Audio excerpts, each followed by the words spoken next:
Right. Well, when I was serving as an admiral in the Navy, I worked under U.S. Fleet Forces Command.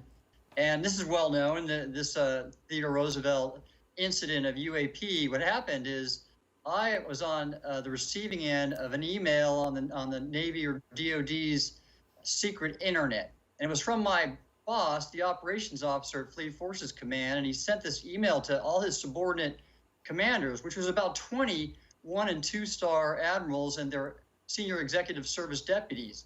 He attached the now famous leaked Go Fast video.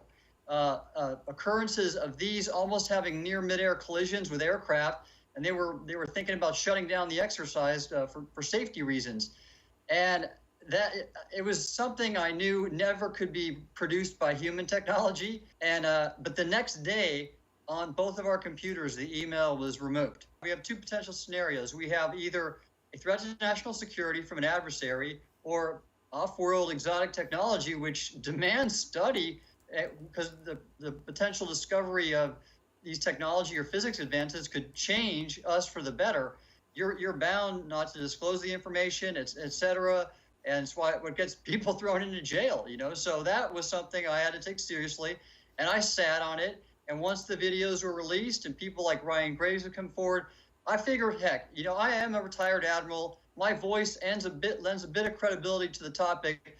And I wanted to go to bat for people like him, because this is really could be a change in our understanding that doesn't even rival, it outpaces the scientific revolution of the 16th and 17th century by orders of magnitude. So we should be looking at this. And folks, again, keep in mind here, we are listening to a retired Navy Rear Admiral. This isn't just someone off the street or a UFO person. This guy served our country, and the gravitas of that coming from someone like you, sir, we really appreciate that. Because I have been read into special access programs, and I know exactly how that is, how there's a limited number of people that are allowed to have the access for any given program. And the people who manage it, these SAP control, special access program control officers, they're very serious. They're dedicated patriots. But the issue is that they can become so restrictive that people with authority and a need to know can be deemed by people with much less authority in those programs as not having a need to know, called the Wilson Memo. And this is exactly what's being addressed by that incident. Is a senior flag officer like me who was trying to understand more about these programs, and the people who were read into them, the career bureaucrats, would not allow access, and they were keeping a tight hold on it. And it kills me, because people in authority, like Congress, do need to know. And that's why David's come forward and the others I mentioned. And I applaud them, and I want to support them. ARO office, the ARO.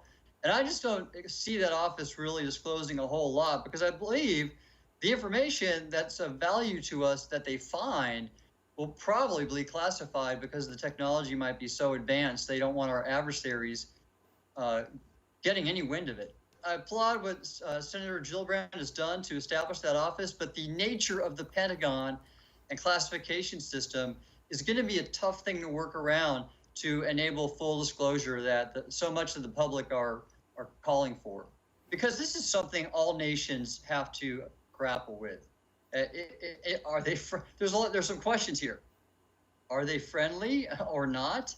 Why are they interacting? What is their purpose? These are important issues right now, especially given the how. How are they doing it? This is technology we do not possess, and ultimately, I do believe the public should know now more about this. Certainly, if it's something that all nations are facing equally. This isn't us trying to gain advantage over China, in my opinion.